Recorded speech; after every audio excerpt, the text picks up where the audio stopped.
When we were children, many of us experienced a strange moment like this. We heard about God at church, at home, or in an illustrated Bible, and that very same day at school, in a book, or on television, we discovered Zeus, Hades, Poseidon, powerful gods, lightning, underworld, celestial battles.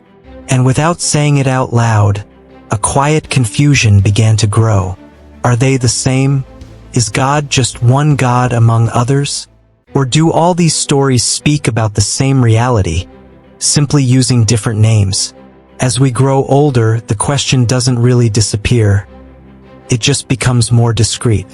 When we hear that Greek mythology speaks of chaos, of gods who fight, betray one another, and overthrow each other, and at the same time the Bible begins calmly with a sentence that is almost disconcerting in its simplicity. In the beginning, God created the heavens and the earth. Genesis 1 verse 1.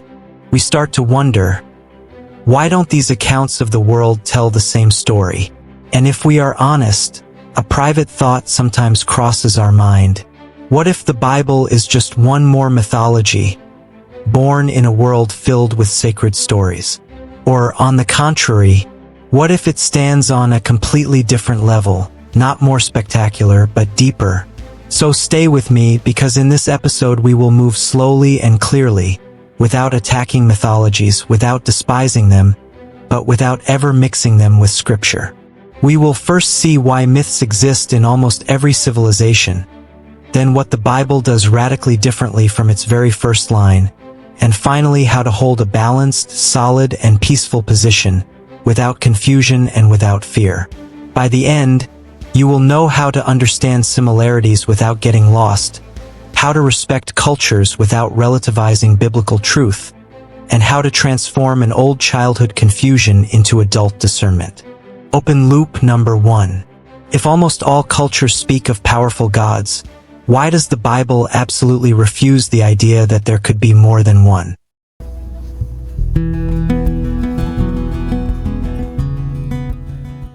From the beginning, human beings have asked the same fundamental questions. Where does the world come from? Why is there something rather than nothing? Why is life both beautiful and fragile? And why does evil run through human history without ever fully disappearing? Mythologies are not absurd inventions. They are expressions of this universal search, shaped by fear, wonder, observation of nature, and oral tradition. When the Greeks speak of a primordial chaos, they express a deep intuition. The world can feel unstable and unpredictable, and order always seems threatened by disorder. When other cultures speak of cosmic battles, rival gods, or eternal cycles, they attempt to explain why human history seems to move forward, collapse, then begin again without a clear moral direction. The Bible does not deny this search. It explicitly recognizes it, as Ecclesiastes says, "He has put eternity into their hearts." Ecclesiastes 3 verse 11. But where mythologies begin with human experience and imagine the divine, the Bible claims that knowledge of God begins with revelation, not projection. In Greek mythology, everything begins with chaos, an unformed abyss without moral intention, without a creative word, without conscious direction. From that chaos emerge forces, then divine beings, then generations of gods, each trying to impose himself on the others through trickery or violence. Greek gods are not eternal by nature. They are born, they fear being overthrown, they lie, they envy, and they commit injustices comparable to, and sometimes greater than, human ones. Even Zeus, king of the gods, rules in a fragile balance, always threatened by prophecy or future revolt. In this mythological universe, order is temporary, power is unstable, and even the gods are subject to an impersonal fate called Moira. These stories do not aim to reveal a moral God. They describe a universe where strength, cleverness, and survival dominate. The Bible begins somewhere else. and in a completely different way. It does not begin with a cosmic war, a divine birth, or a battle of generations. It begins with a calm, almost austere statement. In the beginning, God created the heavens and the earth. Genesis 1 verse 1. God does not emerge from the world. The world exists because God is already there. There is no rival, no conflict, no pantheon. Only a word that orders, separates, names, and gives meaning. This difference is foundational. If God comes before the world, then the world is not abandoned to chance. And if God creates by His word, then reality is intelligible. As the Gospel of John later says, all things were made through Him, and without Him was not anything made that was made. John 1 verse 3, connecting creation to a coherent intention. Open loop number 2. If God is not one being among others, but the Creator, then who truly controls history? The gods of mythologies often resemble humans, amplified and distorted. They love, they hate, they envy, they deceive, and their conflicts symbolically explain the dramas of the world. These stories are culturally powerful, but they project the human upward toward the divine, instead of revealing the divine to the human. The Bible claims the opposite. The human is created in the image of God. Genesis 1 verse 27. This means God is not a larger version of man. Rather, man carries a moral trace of the Creator. The God of the Bible is not ruled by uncontrolled passions. God is not a man that He should lie. Numbers 23:19. And He is not driven by fear of being dethroned. In mythologies, the divine hierarchy is always unstable. The supreme God can be overthrown, betrayed, or limited by fate. In the Bible, there is no divine hierarchy because there is only one God who declares, I am the Lord, and there is no other. Isaiah 45 verse 5. Even the spiritual powers mentioned in Scripture are never presented as competing gods, but as creatures under authority. Psalm 115 says it clearly, Our God is in the heavens. He does all that He pleases. Psalm 115 verse 3. Not by whim, but by absolute sovereignty. So why do we find creation stories, flood stories, or giant stories across many cultures?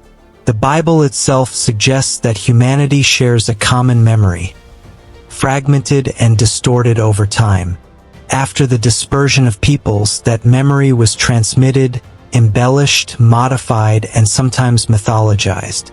The biblical flood, for example, is distinct because of its moral foundation. The earth was corrupt in God's sight. Genesis 6 verse 11. In many myths, the flood is more random, accidental, or capricious. The Bible does not deny ancient memories. It recenters them around a just God. In Greek mythology, fate is an impersonal force, often cruel, that even the gods must obey. In the Bible, history is guided by a promise, and human beings are called to respond. God says to Israel, I have set before you life and death, therefore choose life. Deuteronomy 30 verse 19. The Bible does not present a world locked in fate.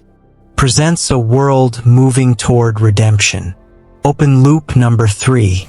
Why does the Bible refuse the spectacular and sensational style of myths? The Bible gives few unnecessary details. It does not aim to satisfy curiosity. It aims to transform the heart. The secret things belong to the Lord our God. Deuteronomy 29 verse 29 reminds us that not everything is meant to be known.